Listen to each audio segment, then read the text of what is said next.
నమస్కారం NSTV news కి స్వాగతం. నా పేరు సంధ్య. ముందుగా వార్తల్లోని ముఖ్యాంశాలను ఇప్పుడు చూద్దాం. దివ్యాంగులకు పెద్దన్నలా ఎల్లప్పుడూ తోడుంటానన్న మంత్రి అడ్లూరి లక్ష్మణ్. లూయిస్ బ్రెయిలీ జయంతి సందర్భంగా రాష్ట్ర దివ్యాంగుల సంక్షేమ శాఖ కార్యాలయంలో మంత్రి అడ్లూరి లక్ష్మణ్ కుమార్ బ్రెయిలీ విగ్రహానికి నివాళులర్పించారు. బ్రెయిలీ అంధత్వాన్ని అవకాశంగా మార్చిన మహనీయుడని పేర్కొన్నారు. దివ్యాంగులకు అన్నలా తోడుగా ఉంటానని హామీ ఇచ్చారు. బ్రెయిలీ పుస్తకాలను ఇంటర్మీడియట్, డిగ్రీ స్థాయి వరకు విస్తరించేందుకు త్వరలో చర్యలు తీసుకుంటామని తెలిపారు. ఈ సందర్భంగా బ్రెయిలీ లిపిలో రూపొందించిన 2026 నూతన సంవత్సర క్యాలెండర్ను ఆవిష్కరించారు. ఇటీ కార్యక్రమంలో దివ్యాంగుల సంక్షేమ శాఖ చైర్మన్ మద్దినేని వీరయ్య, దివ్యాంగుల principal secretary Anitha Ramachandram, director Shailaja, visual challenge employees association president A Srinivas, transgenders coordinator ఫ్రిడ్జీ Sunanda, national federation for the blind general secretary Praveen Kumar తదితరులు పాల్గొన్నారు. నేడు హైదరాబాద్ ప్రాంతంలోని మలక్పేట్ ప్రాంతంలో బ్రెయిన్ లూపీ గారి జన్మదిన వేడుకలు ఘనంగా జరుగుతున్నాయి ప్రభుత్వ ఆధ్వర్యంలో. మరి ఇటు కార్యక్రమంలోకి దివ్యాంగుల శాఖ మంత్రి అడ్లూరి లక్ష్మణ్ గారు విచ్చేశారు. మరి ఇటు కార్యక్రమాన్ని ఘనంగా కేక్ కట్ చేసి దివ్యాంగులకు బహుమతులు కూడా ప్రదానం చేశారు. మరి ఇటు కార్యక్రమం వారి గురించి మాట్లాడదాం. సార్ చెప్పండి, ఈరోజు జరిగినటువంటి కార్యక్రమం ఏంటి, అసలు ఏం జరిగింది? ఈరోజు గొప్ప మహనీయుడి యొక్క జన్మదినం. ఆ మహనీయుని యొక్క జన్మదినం అంటే వారు కళ్ళు లేని వారికి, ప్రపంచంలో కళ్ళు లేని వారికి ఒక లిపి ఆయన కనుగొన్నాడు బ్రెయిన్లీ గారు.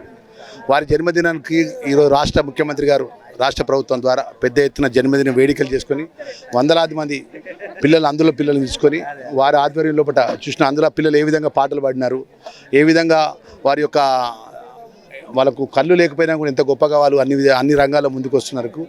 రాష్ట్ర ప్రభుత్వం ముందుకు అండగా ఉండే ఉద్దేశంలో ఈ జన్మదిన కార్యక్రమం సందర్భంగా, ఒక మహనీయుడి జన్మదిన సందర్భంగా ముఖ్యమంత్రి గారి రేవంత్ రెడ్డి గారి నేతృత్వం లోపల ఆ రాష్ట్ర దివ్యాంగుల శాఖ మంత్రిగా, అందుల శాఖ మంత్రిగా నేను, మా చైర్మన్ గారు, మా సెక్రటరీ అనితా రామచంద్ర గారు, మా డైరెక్టర్ శైలజ గారు, మా ఉద్యోగస్తులు అందరం కలిసి ఒక గొప్ప క్యాలెండర్ను ఆవిష్కరించి, ఆ క్యాలెండర్ లోపల కళ్ళు ఉన్న వాళ్ళు చూసుకునే విధంగా క్యాలెండర్ ఉంటుంది, కళ్ళు లేని వాళ్ళు కూడా చూసుకునే లిపి ఉంటుంది. దాంట్లో అంటే అంత గొప్పగా దాన్ని ఆలోచన చేసి దాన్ని ఆవిష్కరించినాం. అదేవిధంగా ఇంకా వీరికి సంబంధించిన అనేక సమస్యల విషయంలో కూడా, ఏదో దివ్యాంగులకు సంబంధించిన ఉద్యోగాలు కానీ, అందులో సంబంధించిన ఉద్యోగాల ప్రమోషన్ విషయంలో కానీ, ఉద్యోగాల అవకాశాల విషయంలో కానీ, ప్రభుత్వ పరంగా వీళ్ళకి ఇచ్చినటువంటి అనేక ఏదైతే వేతన పరంగా ఉన్నటువంటి అనేక అంశాల విషయంలో కానీ ప్రత్యేకంగా దృష్టి పెడతారనే విషయాన్ని కూడా మనవి చేసుకుంటూ ఈరోజు ఒక గొప్ప క్యాలెండర్ను తీసుకురామ్మ.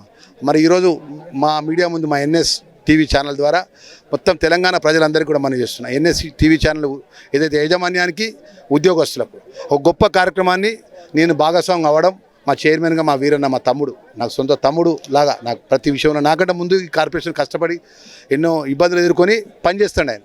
ఇక్కడ ఎన్ని కష్టాలు ఉన్నా కూడా కడుపులో పెట్టుకుంటాడు, నాకు చెప్పేది ఎన్నో మంచిగా చెప్తాడు, ఇబ్బందులని ఆయన మీద వేసుకుంటాడు. అంత మంచి మనసున్న వీరన్న ఈరోజు మంత్రిగా నేను, మా సెక్రటరీ గారు, మా డైరెక్టర్ గారు అందరం కలిసి ఈరోజు దివ్యాంగులకు అందరికి సంబంధించిన ఒక గొప్ప క్యాలెండర్ ఈరోజు. అంటే ఇటు క్యాలెండర్ ఇంతకు ముందు లేదా అండి? ఇప్పుడు ఫస్ట్ టైం అండి. రాష్ట్ర ముఖ్యమంత్రి గారు రేవంత్ రెడ్డి గారి నేతృత్వం లోపల ఈ గొప్ప క్యాలెండర్ని ఆవిష్కరించడం జరిగింది. దీంట్లో ఇప్పుడు ఏదైతే ఉందో అన్న, ఇది చూడన్న, ఇగో లిపి ఉందన్న. మామూలు వాళ్ళు చూసుకునే విధంగా ఉంది, లిపి కూడా ఉంది. వాళ్ళ అంటే కళ్ళు లేని వాళ్ళు కూడా ఈ క్యాలెండర్ టచ్ చేసుకొని వాళ్ళ యొక్క లిపి ద్వారా, వాళ్ళ యొక్క కోడ్ లాంగ్వేజ్ ద్వారా ఈ డేట్, ఏ రోజు డేటు, ఈరోజు ఎన్నో తారీఖు, ఆ డేట్ని గుర్తుపట్టే విధంగా దీన్ని రూపకల్పన చేసి ఈ యొక్క తెలంగాణ రాష్ట్రంలో మొదటి ముఖ్యమంత్రి వారి నేతృత్వం లోపల ఈ క్యాలెండర్ మేము ఆవిష్కరించాం. మొదటి ముఖ్యమంత్రి గారి నేతృత్వం లోపల, తెలంగాణ ఏర్పడిన తర్వాత ముఖ్యమంత్రి గారు రేవంత్ రెడ్డి గారి నేతృత్వం లోపల గొప్పగా ఈ క్యాలెండర్ గారిని ఆవిష్కరించడం జరిగింది. రాష్ట్ర ప్రభుత్వంలో ఈ దివ్యాంగులకు చాలా వరకు సమస్యలు ఉన్నాయని చెప్తున్నారు, ఉద్యోగ సమస్యలు కావచ్చు. ఎందుకంటే వీరి జీవితం అంతా కూడా చాలా ఛాలెంజింగ్గా ఉంటుంది. మరి అటు వారికి మీ ప్రభుత్వం నుంచి ప్రత్యేకంగా, అంటే గతంలో కాకుండా ఇప్పుడు కొత్తగా ఏం చేయబోతుంది? ఇప్పుడు 6 నెలలు అయింది నేను మంత్రిగా బాధ్యతలు తీసుకొని. రేపు 11వ తారీఖు మీటింగ్ పెట్టుకున్నా. ఆ మీటింగ్ ద్వారా అనేక సమస్యలు పరిష్కరిస్తా. భవిష్యత్తులో కూడా దివ్యాంగులకు కానీ, అందులకు కానీ గొప్పగా రిసోర్స్ పట్టుకొచ్చి అన్ని విధాల రాష్ట్ర ప్రభుత్వం అన్ని విధాలు అండగా ఉంటుంది అనే విషయాన్ని కూడా తెలియజేస్తున్నాను. మీకు కూడా నూతన సంవత్సర శుభాకాంక్షలు గారు. విష్ ద సీఎం అన్న. ఈరోజు తెలంగాణ ప్రజలకు ఆ శాఖ మంత్రిగా, దివ్యాంగుల అందుల మంత్రిగా మనస్ఫూర్తిగా నూతన సంవత్సర శుభాకాంక్షలు కూడా తెలియజేస్తాను. ఇదండి మరి మొదటిసారిగా రాష్ట్ర ప్రభుత్వం అనే దివ్యాంగుల కోసం ఆ అందుల కోసం మరి బ్రెయిన్ లిపితో రూపొందించినటువంటి క్యాలెండర్ ఉందని ఇటు మామూలు వ్యక్తులు కావచ్చు అట్లనే బ్లైండ్ వాళ్ళు కూడా బ్రెయిన్ లిపి ఆధారంగా మనం క్యాలెండర్ని చూసుకోవచ్చు అని చెప్పి రాష్ట్ర ప్రభుత్వం మొదటిసారిగా ప్రింటింగ్ చేయడం జరిగిందని చెప్పి అడ్లూరి లక్ష్మణ్ గారు అన్నారు. మరియు రాష్ట్ర ప్రభుత్వంలో ఎన్నో మార్పులు వస్తూ ఉన్నాయి, ఉద్యోగులకు చాలా ఇబ్బందులు ఎదురవుతున్నాయి, వారందరి సమస్యలను తీర్చబోతున్నామని చెప్పి మంత్రి అడ్లూరి లక్ష్మణ్ గారు తెలియజేశారు. మరి కెమెరామెన్ అజ్జుతో శ్రవణ్ కుమార్, హైదరాబాద్. కరీంనగర్ జిల్లా కొత్తపల్లి మండలం చింతకుంట గ్రామంలోని శ్రీరామ భక్త హనుమాన్ సహిత గణపతి సహిత త్రిలింగేశ్వర స్వామి ఆలయ సన్నిధిలో యాస్వాడ రమణాచారి గురుస్వామి 18వ పడి పూజ అత్యంత ఘనంగా నిర్వహించడం జరిగింది.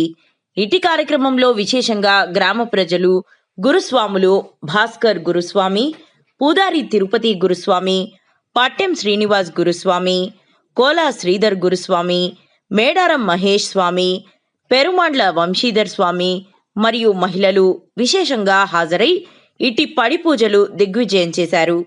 ఆ స్వామివారి కరుణా కటాక్షాలు అందరిపై ఉండాలని మనస్ఫూర్తిగా కోరుకున్నారు. స్వామి శరణయ్యప్ప. ఈరోజు మన శ్రీరామ భక్త హనుమాన్ సహిత గణపతి సహిత త్రిలింగేశ్వర స్వామి ఆలయంలో 18వ పడి పూజ వ్యాసవాడ రమ్మాచారి అంటే నేనే నాకు 18వ పడి పూజ కార్యక్రమం నిర్వహించడం జరిగింది. కావున ఇందుకు మా గురుసాములైనటువంటి భాస్కరాచారి, అలాగే పూదారి తిరుపతి, గురపాటి సాగర్ రెడ్డి, పెరుమాళ్ ఆంజనేయులు, శ్రీనివాస్, పట్టెం శ్రీనివాస్, కోల శ్రీధర్, మహేష్, రవీందర్ చాలా మంది స్వాములు వచ్చి ఎంతో ఘనంగా ఈ కార్యక్రమాన్ని దిగ్విజయంగా చేస్తున్నారు. కాబట్టి నాకు ఎంతో ఆనందంగా అనిపించిందని మనం చేసుకుంటున్నాం. స్వామి ఈరోజు శ్రీరామ భక్త హనుమాన్ టెంపుల్లో మా గురుస్వామి అయినటువంటి యాస్వాడ రమణాచారి గురుస్వామి ఈ పడి పూజ 18వసారి పడి పూజ స్వామిది. స్వామి 18వసారి మా గురుస్వామి పడి పూజ ఘన విజయంగా మేమందరం జరుపుకున్నాము. స్వామి 18 సంవత్సరాల నుండి ప్రతి ఒక్క పూజకు అటెండ్ అయ్యి స్వామి భజన కార్యక్రమం బ్రహ్మాండంగా చేస్తాడు, చాలీస పారాయణం కూడా బాగా చేస్తాడు. స్వామి ఆ గురుస్వామి ఆశీస్సులు మాకు ఎల్లవేళలా ఉండాలి అని స్వామి 18వసారి యాసోడ రమణాచారి విజయవంతమైనందుకు స్వామికి శుభాకాంక్షలు. చంద్రాయన్ గుట్టలో నిర్వహించిన డ్రంక్ అండ్ డ్రైవ్ తనిఖీల్లో పోలీసులను బెదిరించిన ఆటో డ్రైవర్ పాము చూపించి భయాందోళన సృష్టించాడు. చంద్రాయన్ గుట్ట ఎక్స్ రోడ్లో ఆదివారం రాత్రి నిర్వహించిన సాధారణ డ్రంక్ అండ్ డ్రైవ్ తనిఖీల సమయంలో ఒక్కసారిగా ఉద్రిక్త పరిస్థితి నెలకొంది. మద్యం సేవించి ఆటో నడుపుతున్న డ్రైవర్ పోలీసులపై పాము చూపించి బెదిరించడంతో అక్కడ భయాందోళనలు చోటు చేసుకున్నాయి. పోలీసుల సమాచారం ప్రకారం ప్రత్యేక డ్రంక్ అండ్ డ్రైవ్ తనిఖీల్లో భాగంగా ట్రాఫిక్ పోలీసులు ఆ ఆటోను ఆపి తనిఖీ చేయగా డ్రైవర్ మద్యం మత్తులో ఉన్నట్టు తేలింది. దీంతో పోలీసులు ఆటోను సీజ్ చేయడానికి ప్రయత్నించగా ఆగ్రహించిన డ్రైవర్ ఒక్కసారిగా తన వద్ద ఉన్న జీవపామును బయటకు తీసి పోలీసులను బెదిరిస్తూ ఆటోను వదిలేయాలని డిమాండ్ చేసినట్లు తెలిపారు.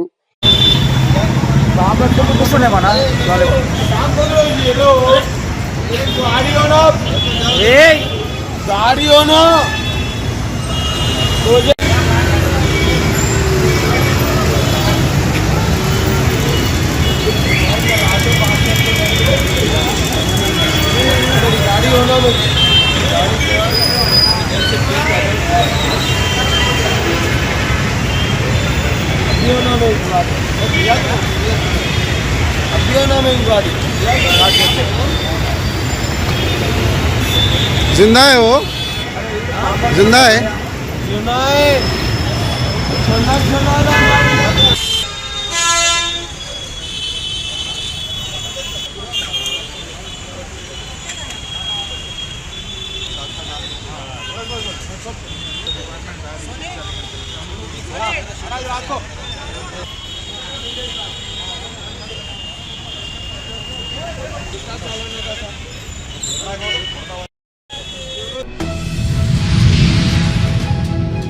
మేడారం సమ్మక్క సారక్క జాతర ప్రధాన పూజారి సిద్ధపోయిన జగ్గారావు అక్రమాలు అరాచకాలను అడ్డుకోవాలని దళిత ప్రజా సంఘాల జేఏసీ జిల్లా చైర్మన్ మాదసి సురేష్ డిమాండ్ చేశారు. మేడారంలో సర్వే నంబర్ 20లోని ఆదివాసీ లింగరాజుకు వారసత్వంగా వచ్చిన 30 గుంటల భూమిని కబ్జా చేసేందుకు పూజారి జగ్గారావుతో పాటు గిరిజన నేతరుడు ముదురుకోల సదానందం ప్రయత్నిస్తున్నారని ఆరోపించారు. ఈ విషయమై బాధిత కుటుంబంతో కలిసి జిల్లా కలెక్టర్కు ఫిర్యాదు చేశారు. మంత్రి సీతక్క జోక్యం చేసుకుని బాధిత కుటుంబానికి న్యాయం చేయాలని, లేకపోతే పెద్ద ఎత్తున ఉద్యమం చేస్తామని హెచ్చరించారు. నాకున్న భూమి మా తాత ముత్తాతలు, మా నాన్న చనిపోయిండు, నేనున్నా, నా కొడుకులు ఉన్నలు. రాత్రి 7:21 నిమిషాలకు కత్తులతో దాడి చేసేందుకు 15 మంది వచ్చిండ్రు. జగ్గారావు తీసుకొని వచ్చి మా ఇద్దరు తండ్రి కొడుకుల మీద సంతానికే వచ్చిండ్రు. ఆయన 101కు నేను ఫోన్ చేసిన, మళ్ళా తెల్లారగట్ల 3:30కు తాడవా స్టేషన్ నుంచి, ఎక్కడ అంత మంచిగా అని కూడా తాడవా స్టేషన్ నుంచి తెల్లారగట్ల పోలీస్ స్టేషన్ నుంచి నాకు ఫోన్ చేసిండ్రు. తాడువాయి మండల కేంద్రంలోని మేడారం సమ్మక్క సారక్క జాతర శివార్లో సర్వే నెంబర్ 20లో మలయాళ చంద్రయ్య మరియు మలయాళ చంద్రయ్య పేరు మీద 30 గుంటల పట్టదారు మలయాళ చంద్రయ్య పేరు మీద 30 గుంటల భూమి ఉన్నది. ఆ భూమికి మలయాళ లింగరాజు మరియు మలయాళ మనోహర్ వీళ్ళు లింగ యొక్క పట్టదారు యొక్క వారసులుగా వీళ్ళు ఆ యొక్క భూమిని చాలా సంవత్సరాల నుంచి సాగు చేసుకుంటున్నారు. ఈ భూమి మరి మేడారం జాతర ప్రాంగణంలో ఉండడం వలన ఈ భూమి మీద కన్నేసినటువంటి భూ కబ్జాదారు మరి మేడారం జాతర ప్రధాన పూజారి అయినటువంటి సిద్ధమైన జగ్గారావు మరి తన యొక్క బినామీ అయినటువంటి ముదురుకోల సదానందంను ముందు పెట్టి మరి అరాచకాలు సాగిస్తూ మరి పట్టదారులను భయభ్రాంతులకు గురిచేసి మరి వారి యొక్క భూమిలోకి అక్రమంగా ప్రవేశించి మరి ఆ మేడారం జాతర ప్రాంగణంలో మరి వర్తక వాణిజ్యాలకు ఈ భూమి మాది అని మరి వర్తకులకు కిరాయికిస్తున్నారు. దీని మీద మరి బాధిత పట్టదారులు ఈ భూమి మాదని ఆ భూమి కాడికి పోయి మరి వీళ్ళు అడ్డగిస్తుంటే మరి వీళ్ళని భయభ్రాంతులకు గురిచేసి చంపుతామని కత్తులు గొడ్డలు పట్టుకొని వచ్చి వీళ్ళ మీద హత్య ప్రయత్నం చేస్తున్నారు. దీని మీద స్థానిక తహసీల్దార్ గారికి, స్థానిక పోలీస్ స్టేషన్ ఎస్ఐ గారికి, సిఐ గారికి, అదేవిధంగా డిఎస్పీ గారికి, ఎస్పీ గారికి, జిల్లా గౌరవ జిల్లా మెజిస్ట్రేట్ కలెక్టర్ గారికి మరి బాధితులు విన్నవించిలు. అయినప్పటికీ కూడా మరి అధికారులు స్పందించడం లేకపోవడం వలన భూ కబ్జాదారులైనటువంటి మేడారం ప్రధాన పూజారి అయినటువంటి సిద్ధమైన జగ్గారావు మరియు ఆయన యొక్క బినామీ అయినటువంటి భూ కబ్జాదారు ముదురుకోల సదానందం రెచ్చిపోతి మరి అరాచకాల అక్రమాలకు కొనసాగిస్తున్నారు. మరి కాబట్టి గౌరవ జిల్లా కలెక్టర్ గారు, గౌరవ ఎస్పీ గారు, స్థానిక సంబంధిత పోలీసు అధికారులు, సంబంధిత రెవెన్యూ అధికారులు మరి స్పందించి బాధిత కుటుంబానికి న్యాయం చేయాలని, అదేవిధంగా గౌరవ మంత్రివర్యులు సీతక్క గారు ఈ బాధిత కుటుంబానికి బాధగా ఉండి వీరి భూమిని రక్షించాలని, వీరికి మరి ప్రాణభయం ఉన్నది కాబట్టి ప్రాణరక్షణ కూడా కల్పించి వీరికి తిరిగిపించి న్యాయం చేయాలని మరి మేము డిమాండ్ చేస్తూ ఉన్నాం. లేని పక్షంలో బాధిత కుటుంబానికి దళిత సామాజిక ప్రజా సంఘాల ఆధ్వర్యంలో అండా ఉంటామని ఈ సందర్భంగా మరి మేము తెలియజేస్తూ, మరి నా పేరు మాధవ్ సురేష్, నేను ప్రజా సంఘాల జేఏసీ జిల్లా చైర్మన్. నా పేరు మలయాళ మనోహర్, మాది పడియాపురం. మాకు వారసత్వంగా తాత ముత్తాతల నుండి గత 100-150 సంవత్సరాల నుంచి వెళ్ళి సాగు చేస్తున్న భూమి మేడారంలో 30 గుంటల భూమి ఉంది. మాది పక్క విలేజ్ అయ్యేసరికి స్థానిక ప్రధాన పూజారి సిద్ధమైన జగ్గారావు అనే వ్యక్తి ఆ భూమిని కబ్జా చేయాలని 2 సంవత్సరాల నుంచి వెళ్ళి మాతో జాతర సమయంలో మాత్రమే గొడవ పడుతూ, మిగతా టైంలో మేము పంట వేసి సాగు చేసి అందులో ఒక బోరు కూడా వేసినాం, ఒక షాపు కూడా రన్నింగ్ చేస్తున్నాం పర్మనెంట్గా. అయినప్పటికీ 2 సంవత్సరాల కాలం సైలెంట్గా ఉండి జాతర వచ్చే సమయానికి అందులో ఎంతో కొంత ఇన్కమ్ వస్తుందని మేము సాగు చేసిన భూమిలో పూత కోసిన తర్వాత మట్టి పోసి సాగు చేసి మట్టి పోసి మురంబోసి సాగు చేసినాక ఇది మాది అని మా మీద దాడి చేయడానికి వచ్చి మేము వేసిన షాపులను జేసీబీలతో గులగొడతాం, జేసీబీలతో డోజర్తో గులగొడతాం, ఏం చేస్తారో చేసుకోండిరా అని చెప్పి భయభ్రాంతాలకు గురి చేస్తూ ఒక 10-15 మందిని తీసుకొచ్చి మా మీద దాడి చేయడానికి కూడా సిద్ధపడుతున్నాడు. ఈ మ్యాటర్కు సంబంధించి ఈ విషయానికి మా దగ్గర ఉన్న పేపర్లన్నీ స్థానిక పోలీస్ స్టేషన్లో మా దగ్గర ఉన్న పేపర్లను తీసుకెళ్లి స్థానిక పోలీస్ స్టేషన్లో ఫిర్యాదు చేసినాం. ఆ తర్వాత ఎస్పీ ఆఫీస్లో, డిఎస్పీ ఆఫీస్లో కూడా ఫిర్యాదు చేసినాం. ఇంతవరకు వాళ్ళ మీద చర్యలు కూడా తీసుకోలేదు. తర్వాత మేము స్థానిక కోర్టులో కూడా వేసినాం. జిల్లా కోర్టులో కూడా ఈ సమస్యని లాయర్ గారి దగ్గర తీసుకెళ్లి జిల్లా కోర్టులో కూడా వేసినాం. అయినప్పటికీ ఎటువంటి చర్యలు తీసుకోకుండా మమ్మల్ని భయభ్రాంతులకు గురి చేస్తూ దాడి, మాకు ప్రాణభయం కూడా ఉందని ఎస్పీ గారితో చెప్పినాం. దీనికి సంబంధించి స్థానిక మంత్రి గారు దీంట్లో చొరవ తీసుకుని మాకు రక్షణ కల్పిస్తూ మాకు కొంత పోలీస్ ప్రొటెక్షన్ కూడా కల్పించాలని కోరుకుంటున్నాం. వారాసిగూడ, షాబాజిగూడ పరిధిలోని అక్బర్ హోటల్ సమీపంలో సైబర్ క్రైమ్ అవగాహన కార్యక్రమంను చిలకల్గూడ పోలీస్ స్టేషన్ ఆధ్వర్యంలో నిర్వహించారు. ఈ కార్యక్రమాన్ని Chilkalguda police station inspector Anudeep, SI Anjaneyulu నేతృత్వంలో నిర్వహించారు. ఈ సందర్భంగా సైబర్ నేరాలపై ప్రజలు తీసుకోవాల్సిన జాగ్రత్తలు, ఆన్లైన్ మోసాల నుంచి ఎలా రక్షించుకోవాలో వివరించారు. కార్యక్రమంలో కాలనీ వాసులు పెద్ద సంఖ్యలో పాల్గొని పోలీసుల సూచనలను ఆసక్తిగా విన్నారు. अब ऐसा कुछ कॉल आ गया 1 घंटे के अंदर के लिए अपना एरिया में पूरी जने आए सबको नमस्कार। और ये स्टेज पर बैठे हुए अली साहब, शाहरुख और रिपोर्टर शाहरुख और सेक्टर एसआई अंजनेयलू, आप सबको अब हमारा इम्तियाज, रमेश, हमारा कांस्टेबल और सब इधर पूरे कॉलोनी वाले को नमस्कार। अभी ये हम अब एक मीटिंग करके आए थे, हमारा सीपी साहब आने वाला था, लेकिन सीपी साहब आया था, वो भी डीपली वो एक्सप्लेन करा, बहुत बड़ा मीटिंग हुआ था, में भी आएगा। इसमें अभी इतना आदमी है, 70-80 मेंबर्स है ना, इतना आदमी में कितना जने पेपर पढ़ रहे हैं? एक बार हाथ उठाइए, कितना जने पेपर पढ़ रहे हैं? पढ़ने वाले कोई भी आपको जो पेपर, कितना जने पेपर पढ़ रहे हैं? పేపర్లో ఒకటి ఒక ఓల్డ్ ఏజ్ పర్సన్ ని ఫ్రాడ్ చేశారు, డిజిటల్ అరెస్ట్ అని చెప్పి. అతన్ని కదా అది ఒక నెల క్రితమే జరిగింది. 7 కోట్లు ఫ్రాడ్ చేసేశారు. 7 crores फ्रॉड करे वो ओल्ड एज पर्सन है, वो बूढ़ा आदमी है, उनको 7 करोड़ पूरा पैसे डिजिटल अरेस्ट बोल के आपका क्या हुआ, आपका वो इधर से सामान भिजा देना और सऊदी और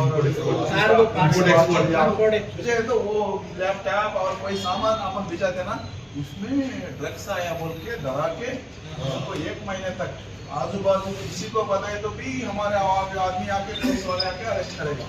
अरे वो किसी को नहीं बताया, किसी को नहीं सुनाया, वो 7 करोड़ तक पैसे पूरा ट्रांसफर करा। फिर भी हफ्ते के बाद फिर भी उन्हें अभी केस नहीं कुछ नहीं बोल के वो बता के फिर और थोड़ा बाकी है और थोड़ा उसमें बाकी है और 1 करोड़ रुपए दे तो हमारा साहब बड़ा साहब अभी पूरे माफ करेगा केस बोल के बोले तो और जब मालूम हुआ उनको 1 महीने 35 डेज जब मालूम हुआ, मालूम होने के बाद आज पेपर में है 7 करोड़ रुपए पूरे। हाँ ऐसा वो एक बार कुछ हुआ तो हमें को बहुत तकलीफ रहता। फिर आप जाके पहले आप ध्यान से रहना, तेज से रहना, कोई भी कॉल, कोई भी QR कोड, कोई भी फ्लिप, कोई टोल फ्री नंबर, लिंक्स कोई भी आए तो भी वो अब मना करना, पूछ के कुछ भी हुआ तो भी कुछ नहीं मालूम हो तो